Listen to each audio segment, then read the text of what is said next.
मैं हूं उमेश धनराले और आप देख रहे हैं अपडेट अमरनेर 9। हम फिर एक बार हमेशा की तरह एक नया एपिसोड एक नई जानकारी के साथ आपके सामने उपस्थित हुए हैं। इससे पहले कि मैं इस एपिसोड को शुरुआत करूं, आपको मैं एक बात बताना जरूर चाहूँगा, क्योंकि हमने 4 एपिसोड स्पेशल एपिसोड के नाम पर खानदेश शिक्षण मंडल के चलाए, लेकिन कुछ ऐसी परिस्थितियां निर्माण हुई कि इस पूरे चुनाव को आगे पोस्टपोन कर दिया गया। इसलिए हमने कुछ स्पेशल एपिसोड रोक के रखे हैं, जो कि जब चुनाव डिक्लेयर होंगे उसके बाद वापस आपके सामने उन बचे हुए स्पेशल एपिसोड्स नए खुलासे के साथ प्रस्तुत किए जाएंगे।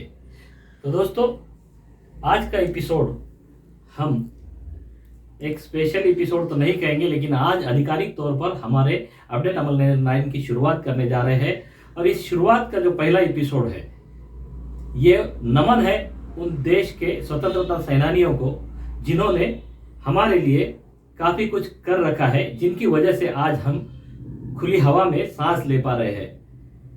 क्योंकि आज तक का इतिहास रहा है कि जिस तरह से कुछ गिने चुने लोगों का ही जिक्र हमारे सामने आया है, लेकिन इस स्वतंत्रता संग्राम में कुछ ऐसे भी लोग हैं जिनका न तो कहीं जिक्र हुआ, ना ही कभी इनको कुछ प्रसार माध्यम कहिए या फिर इलेक्ट्रॉनिक मीडिया कहिए और प्रिंट मीडिया कहिए, कभी भी इन लोगों को न्याय नहीं मिल पाया। और शायद यही वजह है कि आज इन लोगों के हालात, जो ये लोग तो समझो अभी नहीं रहे इस दुनिया में, इनका दुखद निधन हो चुका है, लेकिन इनके जो परिवार है, ये परिवार बहुत ही खस्ता हालत में अपनी जिंदगी जी रहे हैं। तो दोस्तों, ये एपिसोड उन्हीं स्वतंत्रता सेनानियों के लिए समर्पित है और हम आज आपके सामने कुछ ऐसी बातें बताना चाहेंगे जो शायद ही आपको पता हो। तो हम चलते हैं ईस्वीसन पूर्व 1818 में। जी हाँ, 1818 में पहली बार अमरनेर का इतिहास शुरू हुआ, जहां अमरनेर में एक किला हुआ करता था जिसे हम फोर्ट भी कहते हैं। तो इस किले की बागडोर पेशवा माधवराव के प्रशासन में थी और इस किले की जो देखरेख है, ये देखरेख अली नाम के एक अरबी सिपाही के हाथों थी। तो दोस्तों, 1818 में इस किले पर अंग्रेजों का एक आक्रमण हुआ और पेशवा ने इस किले को अंग्रेजों के सुपुर्द करने का फैसला लिया। ये वही किला है जो आज भी इसके कुछ बचे हुए अवशेष है, जो बोरी नदी के किनारे पे संत सगाराम महाराज की जो वाड़ी हम बताते हैं, जो वारकरी संप्रदाय का एक बड़ा केंद्र है, उसे लग कर ये किला है। लेकिन यहाँ पूरी तरह से अब अतिक्रमण हो चुका है, कुछ समुदायों ने इस पर कब्जा कर रखा है। तो इस किले की बागडोर अंग्रेजों को सौंपना चाहिए पेशवा ने, लेकिन इसको अरबी सैनिकों ने विरोध दर्शाया। उसके बाद अंग्रेजों ने मालेगांव से एक बटालियन बाकायदा इस किले पर आक्रमण के लिए भेजी और उसका डटकर मुकाबला अली और उनके कुछ बचे कुचे सिपाहियों ने किया। बाद में अंग्रेजों ने बहादुरपुर, यहाँ से सटीक पास में ही एक गांव है, वहां से खाने पीने की जो रसद थी वो किले पर आती थी, उसको रोक दी गई और बड़ी मात्रा में तोपों से गोलाबारी इस किले पर की गई। जिसके बाद अली और उसके जो सिपाही थे उनको वहां से मजबूरन भागना पड़ा और नदी के रास्ते से जब वो भागने के लिए निकले थे तो उन्हें अंग्रेजी सिपाहियों ने दबोचकर जेल में डाल दिया। जी हाँ, ये हुआ पहला इतिहास। उसके बाद 14 अगस्त को, क्योंकि इस फोर्ट का जो एंट्रेंस पॉइंट था वो आज भी अपनी आखिरी सांसें गिन रहा है, जिसे हम दरवाजा बोलते हैं, मराठी में दगड़ी दरवाजा बोलते हैं। तो दोस्तों, इस दरवाजे पर 14 अगस्त की रात को पहली बार हमारा तिरंगा फहराया गया, जिसमें शंकर माली और वेनी शंकर जोशी, जी हाँ, ये 2 स्वतंत्रता सेनानी और इनके साथ में और भी कुछ लोग थे जिन्होंने अपने तिरंगे को पहली बार इस दरवाजे पर 14 अगस्त को फहराया। उसके बाद में अंग्रेज हुकूमत अपनी आखिरी सांसें गिन रही थी, क्योंकि 1947 में देश स्वतंत्र होने जा रहा था। उससे पहले 14 तारीख को ही ये झंडा फहराया गया। स्वतंत्रता की आंधी तेज हुई थी। युवकों में देश स्वतंत्रता को लेकर काफी उत्साह था। ऐसे में एक नाम सामने आया, सदाशिव पांडुरंग साने। जी हाँ, ये वही नाम है जिन्हें आगे चलकर हम साने गुरुजी के नाम से जानते हैं। इन्होंने अमलनेर के प्रताप हाई स्कूल में बतौर शिक्षक नौकरी ज्वाइन की और वहीं पर देश प्रेम की शिक्षा कई छात्रों के दिलों में इन्होंने इस तरह से जागृत की कि आगे चलकर ये छात्र स्वतंत्रता संग्राम में काफी बड़ा योगदान दे चुके हैं। साने गुरुजी के बाद 9 अगस्त की क्रांति, भारत स्वतंत्रता के बाद पहला झंडा फहराना, इस तरह के कई इवेंट्स हुए। उसके बाद में 1928 में साने गुरुजी ने विद्यार्थी नाम का एक मासिक यहां प्रकाशित किया, जिसके माध्यम से भी देश प्रेम के कई सारे ऐसे बड़े लेख दिए गए जो आगे चलकर स्वतंत्रता सेनानियों के लिए एक प्रेरणा बने। 1906 के पहले जलगांव जिला पूर्व खानदेश के नाम से जाना जाता था और उस समय साने गुरुजी के इस क्रांति की वजह से पूर्व पश्चिम खानदेश, मतलब पूर्व और पश्चिम खानदेश, ये दोनों ही इस कदर प्रभावित हुए कि पास के धुलिया डिस्ट्रिक्ट से लेकर जलगांव डिस्ट्रिक्ट में बड़ी मात्रा पर छात्र संगठन स्वतंत्रता के आंदोलन में कूद पड़े, जिनमें एक नाम का जिक्र मैं करना चाहूंगा, उत्तमराव पाटिल। उत्तमराव पाटिल एक ऐसा नाम है जिन्होंने आगे चलकर क्रांति सिंह नाना पाटिल के साथ में मिलकर पत्री सरकार की स्थापना अंग्रेजों के खिलाफ की। उससे पहले हम बताना चाहेंगे कि साने गुरुजी ने यहां पर धड़पड़ नारी मूले के नाम से एक छात्र संगठन तैयार किया। बाकायदा इन्हें देशभक्ति के पाठ पढ़ाए गए। आगे चलकर यही धड़पड़ नारी मूले जो थी, इन्होंने महात्मा गांधी का तब चले जाओ आंदोलन शुरू था, इस आंदोलन में बढ़ चढ़कर हिस्सा भी लिया और आगे चलकर बहुत बड़ी क्रांति इन छात्रों ने की। लेकिन हम यहां आपको एक और बात से रूबरू जरूर करना चाहेंगे, क्योंकि हम आज तक का जो इतिहास जानते हैं या इतिहास के पन्नों में जिनका जिक्र हुआ है, उनमें उत्तमराव पाटिल, स्वर्गीय लीलाताई पाटिल, स्वर्गीय साने गुरुजी, इन सभी के नाम काफी प्रचलित हुए हैं। लेकिन इनके साथ में और भी कुछ लोग थे जिन्होंने स्वतंत्रता संग्राम में अपना योगदान दिया, अपने सीने पर गोलियां झेली, काफी सारे अंग्रेजों के अत्याचार सहे, 5 से 6 सालों तक पुणे की एरोडा जेल में इन्होंने बतौर मुजरिम, स्वतंत्रता सेनानी, जिन्हें हम सेनानी बोलते हैं, लेकिन उस वक्त अंग्रेजों ने इन्हें मुजरिम करार दिया था, तो बतौर मुजरिम इन्हें 5 से 6 साल की सजा भी हुई और इन्होंने जेल भी काटी। कुछ लोग तो ऐसे थे जो स्वतंत्रता के बाद में 1947 में एरोडा जेल से रिहा हुए, क्योंकि 5 से 6 साल की इनको जेल हुई थी और तब से लेकर 1947 तक जब हम स्वतंत्र हुए, ये जेल में ही थे, पूना के एरोडा जेल में। उत्तमराव पाटिल की पत्नी लीलाताई पाटिल, ये नासिक डिस्ट्रिक्ट के साकोरे गांव से इनका जन्म हुआ था। बाद में उत्तमराव पाटिल के साथ में इनकी शादी हुई। 1940 में महज 18 साल की उम्र में स्वतंत्रता संग्राम में सक्रियता के कारण इन्हें जेल भेजा गया। 1942 में महात्मा गांधी ने भारत छोड़ो आंदोलन की शुरुआत की थी। उस समय उत्तमराव के साथ मिलकर लीलाताई ने बड़े जोर शोर से अंग्रेजों के खिलाफ आवाज उठाई। आगे चलकर 1942 में उत्तमराव पाटिल लीलाताई पाटिल के साथ में कुछ ऐसे नाम थे जिनका जिक्र आज तक कभी भी किसी ने नहीं किया। जी हां, और यही कारण रहा कि आज इनके परिवार इतने खस्ता हालात में है, जिन्हें आज सरकारी निवृत्ति वेतन जो स्वतंत्रता सेनानियों के दिया जाता है उसी का मोहताज होना पड़ रहा है।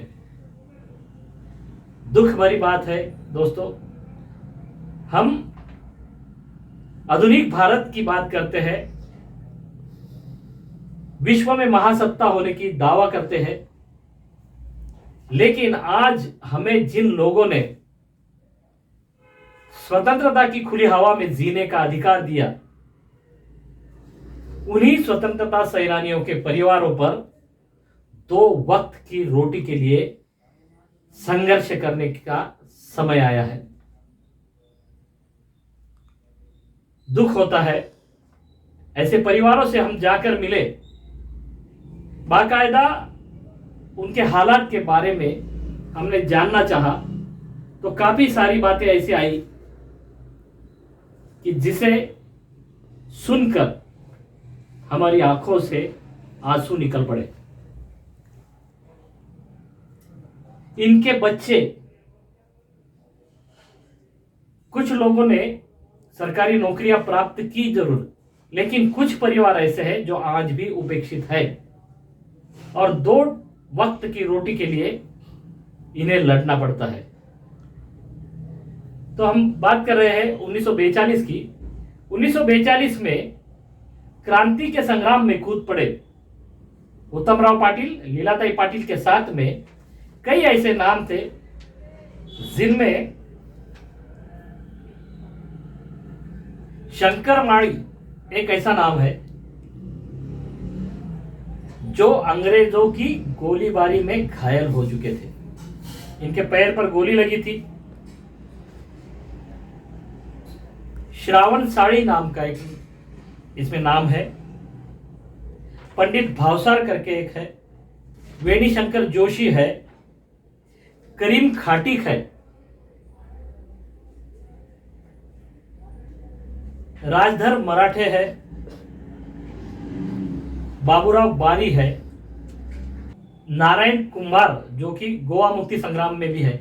देखिए दोस्तों, गोवा मुक्ति संग्राम में भी हमारे कई ऐसे स्वतंत्रता सेनानी थे जो उस समय वहां की जेल में भी रह चुके हैं। तो अमलनेर तहसील का इतिहास ही कुछ ऐसा रहा है कि जिन्होंने देश के लिए ऐसे सपूत जन्मे थे जिन्होंने आज हमें खुली हवा में सांस देने का मौका दिया। गोवा मुक्ति संग्राम में कई नाम मैं लेना चाहूंगा। इसमें श्रावण कुंभार है, झगा मराठे, पूना झगा मराठे है, नारायण दौलत देशमुख है, पर्वत पाटिल है, त्र्यंबक पाटिल है। कई ऐसे गुमनाम नाम भी है जो किसी की जानकारी में नहीं है, क्योंकि इतिहास के पन्नों ने उन्हें भुला दिया है। हमने कभी जानना ही नहीं चाहा कि ये कौन लोग थे जिन्होंने हमारे लिए अपने सीने पर गोलियां झेली, जिन्होंने अपना सुख संसार सभी को त्याग कर खुद को देश सेवा में झोंक दिया। हम आज कंप्यूटर्स, हाई सोसाइटी, पाश्चात्य संस्कृति का अवलोकन, इन सारी बातों में इस कदर घिरे हैं कि हमें ज्ञात नहीं है कि हमारे पूर्वजों का इतिहास कितने संघर्ष में गुजर रहा है। आज जरूरत है हमारे बच्चों को इस इतिहास को दोबारा बताने की, ताकि उन्हें पता चल सके कि हमारी आजादी हमें ऐसी ही नहीं मिली। इसके लिए न जाने कितने स्वतंत्रता सेनानियों ने अपनी जिंदगी, अपनी जानें न्यौछावर कर दी है। हम बात कर रहे थे 1942 की, तो उस समय इन तमाम स्वतंत्रता सेनानियों ने अमलनेर का court, post office, railway station, इन पर आगजनी की और नारेबाजी करते रहे, चले जाओ चले जाओ, भारत छोड़कर चले जाओ। अंग्रेजों के खिलाफ चले जाओ का आंदोलन शुरू था, भारत छोड़ो का आंदोलन शुरू था। उस समय नारेबाजी लगातार जारी रही। अंग्रेजों ने गोलीबारी की इन लोगों पर, कई सारे हमारे स्वतंत्रता सेनानी इसमें घायल हुए। गोलीबारी के बाद जब आंदोलनकारियों का हौसला नहीं टूटा, तो जमकर उन पर अत्याचार करना शुरू हो गए। उस समय सब में आगे थी हमारी स्वतंत्रता सेनानी, जिन पर हमें नाज है, लीलाताई पाटिल। हाथ में तिरंगा था और बस आगे बढ़ते जा रहे थे। 18 साल की उम्र में लीलाताई पाटिल को जेल में भेजा गया। अंग्रेजी सरकार के खिलाफ आंदोलन करने के जुर्म में 1940 में जब उन्हें जेल हुई, तो बहुत सारे अत्याचार जिसके बारे में हम सोच भी नहीं सकते, इस तरह के अत्याचार जालिम गोरों ने उन पर किए। और एक किस्सा मैं बताना चाहूंगा कि लीलाताई पाटिल, जो कि प्रेग्नेंट थी, उन्होंने चले जाओ के आंदोलन में हिस्सा लिया। उस समय हाथ में तिरंगा लेकर सबसे आगे चल रही लीलाताई पाटिल को अंग्रेजों ने धर दबोचा। फिर भी वो तिरंगा छोड़ने को तैयार नहीं थी, तो उनके पेट और कमर पर राइफल के दस्ते से इतने सारे प्रहार किए गए कि उनका एबॉर्शन हो गया। उसके बाद उन्हें एरोडा जेल भेजा गया। एरोडा जेल से जब अंग्रेजी अत्याचारों के खिलाफ बढ़ते जुर्म की शिकार हुई, लीलाताई की तबीयत खराब हुई, तो उन्हें पुणे के एक अस्पताल में भर्ती किया गया। और जोश आप देख सकते हैं कि किस कदर स्वतंत्रता के लिए हमारे ये सिपाही जोश भरे अंदाज में थे। इतनी खराब हालत में अस्पताल से लीलाताई को निकालने में हमारे कुछ वीर स्वतंत्रता जवान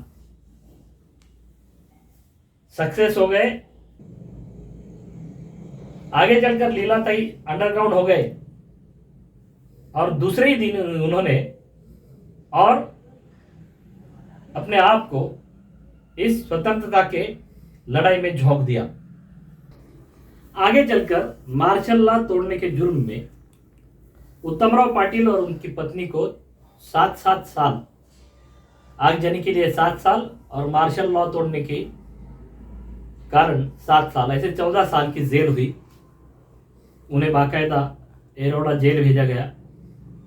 कुछ लोगों को 5 से 6 साल की जेल हुई, कुछ लोगों को 3 साल की जेल हुई। सभी को एरोडा की जेल में भेजा गया।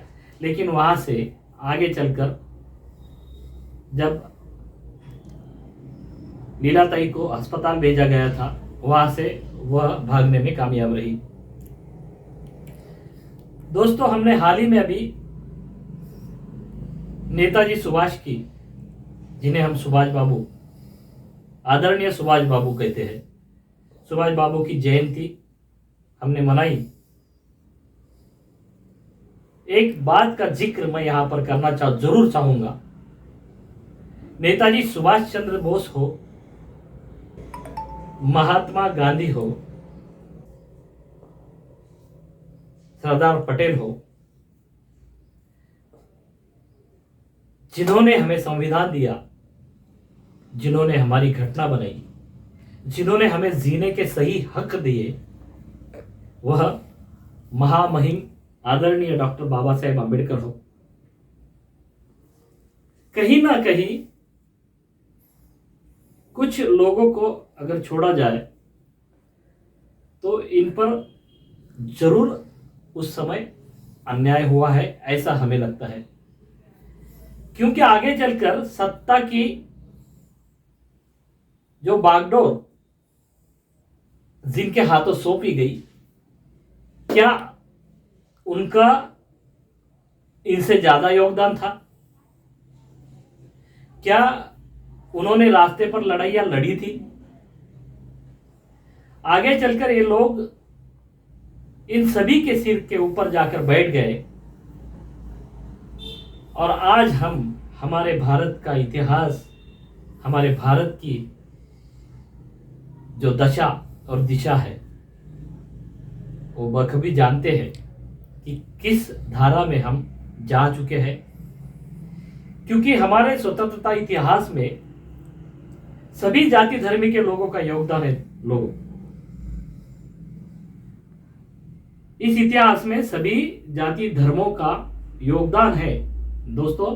क्योंकि तब सिर्फ एक ही सपना सबकी आंखों के सामने था, बस हमें अंग्रेजों को यहां से भगाकर हमारा देश स्वतंत्र करना है। तब ना हम हिंदू थे, ना मुसलमान थे, ना सिख थे, ना ईसाई थे, बस हम सिर्फ भारतीय थे। जिसके बाद गंदी राजनीति के शिकार बने और कुछ राजनेताओं ने इसका पूर्ण लाभ उठाकर हमें इस कदर बांट दिया कि हम आज एक दूसरे के खिलाफ खड़े हो गए हैं। हमारा भारत देश सोने की चिड़िया कहलाता था, क्योंकि वहां सभी जाति संप्रदाय के लोग एक साथ रहते थे, एक साथ एक दूसरे के सुख दुख में शामिल हुआ करते थे। क्या हम फिर से उस सुनहरे भारत का निर्माण कर सकते हैं? क्या हम महासत्ता की ओर जाने से पहले आपस में कुछ ऐसे रिश्ते सुलझा सकते हैं जिससे फिर एक बार हमारा भाईचारा बना रहे, आपस की दूरियां दूर हो, ना हिंदू रहे, ना मुसलमान रहे, ना सिख रहे, ना ईसाई रहे, बस हम सिर्फ भारतीय रहे। आज के एपिसोड में दोस्तों बस इतना ही। मैं इजाजत चाहूंगा। आने वाले इतिहास के पन्नों में फिर एक बार कुछ ऐसे किस्से आपके सामने लेकर जरूर आएंगे, लेकिन उससे पहले मैं एक बात आपको जरूर बता दूं। आज हम आधिकारिक तौर पर अपडेट अमल 9 की शुरुआत कर रहे हैं और खास दर्शकों की मांग को लेकर आने वाले समय में हम हर शाम दिन भर के अपडेट्स की एक मराठी बुलेटिन अपडेट अमल 9 के माध्यम से जरूर दर्शकों तक पहुंचाएंगे। तब तक हमें आज्ञा दीजिए, लेकिन हमारे अपडेट अमल 9 को सब्सक्राइब कर बेल आइकन दबाना ना भूलें, ताकि आगे भी आपको बहुत सारे अपडेट और इसी तरह के कुछ इतिहास के पुन्हा एकदा सूचना देतो सगळ्यांना हम आपको बता सके। जय हिंद। अपडेट अमरनाथ